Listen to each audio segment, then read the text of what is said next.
La licence Fallout est l'une des plus populaires et appréciées. Les abris et leur expérience sont l'une des choses les plus intéressantes du lore. Voici les pires. Allons. C'est l'heure de l'histoire, mon poulet au miel. On ouvre les petits volets. Cœur vaillant, œil sur la balle, on ne peut pas perdre. Fallout se déroule dans une Amérique post-apocalyptique. Contrairement à d'autres représentations du monde post-apocalyptique, l'univers est cynique et imprégné d'éléments technologiques et d'idéaux de la guerre froide. L'un des éléments les plus emblématiques est sans conteste ses abris anti-atomiques. La société Voltec a créé plusieurs abris souterrains pour permettre aux Américains de se protéger des radiations et des retombées nucléaires. Malheureusement, chaque abri de Voltec a été conçu dans le cadre d'une expérience scientifique et certains sont véritablement plongés dans la dépravation et la perversité. La série a connu un succès retentissant, faisant découvrir à de nouveaux fans l'univers inquiétant des abris. Si l'abri 33 et les autres abris de la série sont terribles à leur manière, ils font pâle figure face à certains des pires abris du lore. Gary. Gary ? Ah, Gary, l'abri 108 est depuis longtemps gravé dans la mémoire des fans pour son ambiance angoissante. Cet abri est rempli de clones de Gary qui ne cessent de répéter Gary. Extrêmement hostiles, ils attaquent quiconque n'est pas Gary à leur vue. Alors, comment l'abri 108 a-t-il pu en arriver là ? L'abri 108 a été conçu pour échouer afin d'accélérer le développement et de tester les conflits de leadership. Seuls quelques postes ont été officiellement pourvus, les autres étant choisis par un superviseur encore inconnu. De plus, l'alimentation électrique n'aurait pas suffi pour toute la durée de l'expérience. Les scientifiques de l'abri 108 se sont concentrés sur le clonage d'un seul homme, Gary. Gary a été cloné 54 fois, un nombre fatal qui a conduit les clones hostiles à envahir l'abri. Vivre dans l'abri 94 devait être agréable au début, paisible et non violent. Très semblable à l'abri 33 de la série. Pas d'armes et de nombreux espaces de loisirs. L'agriculture était au cœur de la conception de l'abri 94, afin de garantir les besoins à la surface le moment venu. Toutefois, l'expérience menée était tout sauf agréable. L'abri 94 visait à observer les interactions entre des personnes protégées et des terres désolées, ravagées par la violence. Des ambassadeurs se rendaient à la surface pour tenter de négocier avec les sociétés des terres désolées et inviter des survivants à rejoindre l'abri. Naturellement, cela a conduit à la chute de l'abri, ses habitants étant incapables de se défendre. Si certains habitants des abris ont réussi à vivre une vie relativement paisible, d'autres n'ont pas eu cette chance. L'abri 106 est l'un des plus tragiques. 10 jours après leur arrivée, ses habitants ont été drogués par le système de filtration d'air. Le superviseur était parfaitement au courant de cette expérience. Au fil du temps, les drogues psychoactives ont provoqué une violente révolte parmi les victimes, et l'abri 106 a finalement été envahi par ses habitants sous l'emprise de la drogue. Lorsque le vagabond solitaire visite l'abri 106, les drogues psychoactives sont toujours diffusées par le système de filtration d'air, même après la disparition de ses habitants. Les habitants hostiles qui y restent ne sont pas les habitants d'origine, mais des errants des terres désolées qui s'y sont aventurés sans méfiance.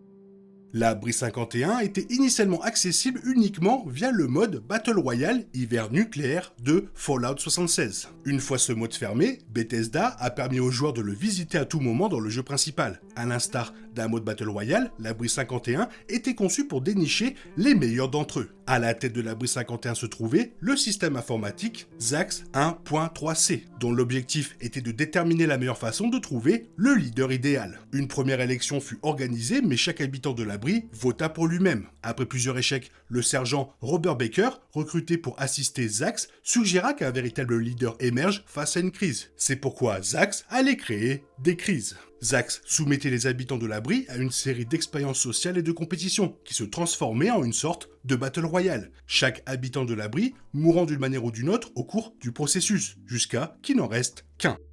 À première vue, l'abri 92 semble paisible, un abri rempli de musiciens, dans un environnement propice à la création musicale et à la pérennité de leur art dans ce nouveau monde. On comprend aisément pourquoi tant de musiciens ont été attirés par l'abri 92. Malheureusement pour eux, une expérience secrète y était menée. L'abri 92 a été conçu pour utiliser un bruit blanc à basse fréquence afin de manipuler ses habitants. Les expériences ont d'abord été concluantes, mais le bruit blanc est devenu trop intense, provoquant une vague de violence due à des changements neurologiques entraînant une dégradation de leurs facultés cognitives.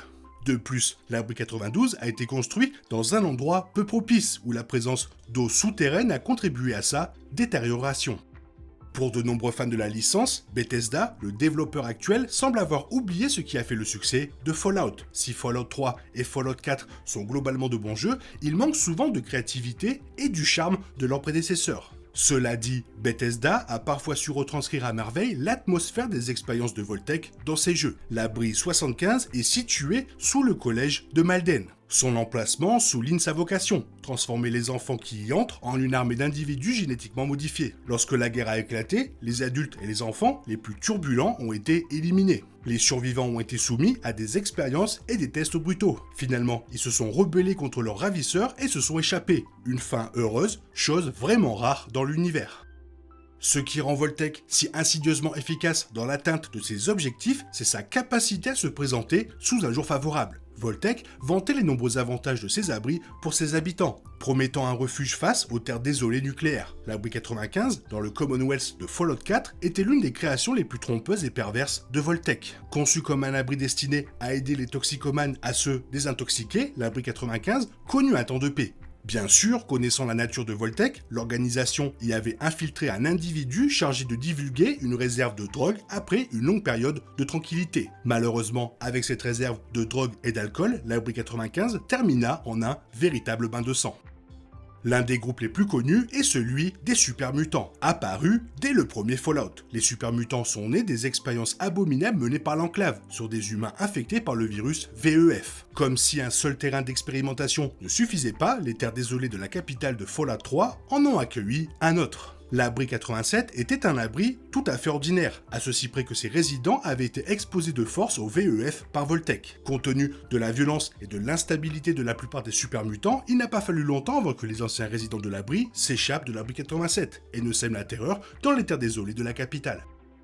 L'intrigue principale de Fallout 3 est centrée sur la recherche du père de James, qui s'est échappé de leur abri. Le joueur suit ses traces, quittant l'abri et poursuivant James à travers les terres désolées. Finalement, il le rattrape, mais la tâche est ardue. Le joueur suit James jusqu'à l'abri 112, un abri peu peuplé où tous les résidents sont prisonniers d'une simulation de l'Amérique d'avant-guerre. Cette simulation est malheureusement contrôlée par le cruel superviseur de l'abri, qui torture les résidents pour son divertissement et tente de rallier le joueur à sa cause. Bien que Fallout 4 ait été globalement bien accueilli lors de sa sortie en 2015, de nombreux fans ont estimé que la narration et l'écriture étaient nettement en dessous de celles de Fallout New Vegas. Constatant le désir des joueurs de retrouver les scénarios complexes et moralement ambigus des précédents opus, Bethesda a conçu l'un des DLC de Fallout 4, Far Harbor, pour répondre davantage à leur attente. L'un des lieux d'intérêt de Far Harbor est l'abri 118. Cet abri était divisé entre une poignée d'individus fortunés vivant dans le luxe et une multitude d'ouvriers pauvres entassés dans une section exiguë. Lorsque le joueur arrive à l'abri, les riches résidents ont transféré leur cerveau dans des robots pour vivre éternellement, tandis que les ouvriers pauvres sont décédés depuis très longtemps. L'univers étendu des jeux vidéo, au-delà des jeux eux-mêmes, peut être à la fois une bénédiction et une malédiction. Si de nombreuses licences, comme Halo, intègrent leur histoire à leur univers tout en laissant la porte ouverte à d'autres médias pour l'explorer, d'autres licences utilisent cet univers étendu pour se donner l'illusion d'avoir des univers riches. Fallout est une licence où cet univers est particulièrement riche. L'abri 77 est au cœur de la bande dessinée Un homme et une caisse de marionnettes. Comme son nom l'indique, l'abri 77 n'abritait qu'un seul résident et une caisse de marionnettes. Sans surprise, le solitaire a rapidement sombré dans la folie et s'est lié d'amitié avec les marionnettes. Finalement, l'homme s'est échappé de l'abri et a assassiné 2 esclavagistes, ce qui lui a valu le surnom de marionnettiste.